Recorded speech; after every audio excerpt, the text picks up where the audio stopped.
बिचाहाला में एक इंतहाई ॾुखो ईंदड़ हादसो पेश आयो आहे जिते बागड़ी कबीले सां तालुक़ रखंदड़ 22 वरनि जे मासूम न्याणी ज़िंदगी विञाए वेठी आहे। वाक़े मुताबिक़ न्याणी पंहिंजे भाउ सां गॾु मोटरसाइकिल ते घर वापसि वञे पई त ओचितो ईंदड़ तेज़ रफ़्तार बस मोटरसाइकिल खे ज़ोरदार टक्कर हयो। हादसे जे नतीजे में हूअ सख़्त ज़ख़्मी थी पई ऐं इलाज लाइ हाल अस्पताल पहुचाइण खां अॻु ई दम धणीअ हवाले कयो छॾियो।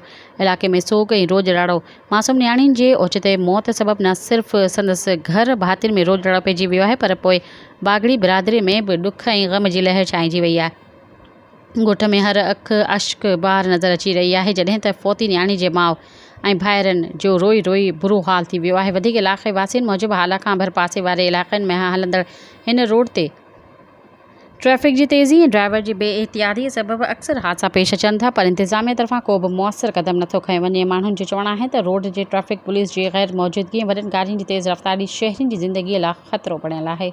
सब्सक्राइब कयो अवामी न्यूज़ HD खे ऐं ताज़ा तरीन ख़बरुनि लाइ ॾिसंदा रहो अवामी न्यूज़ HD।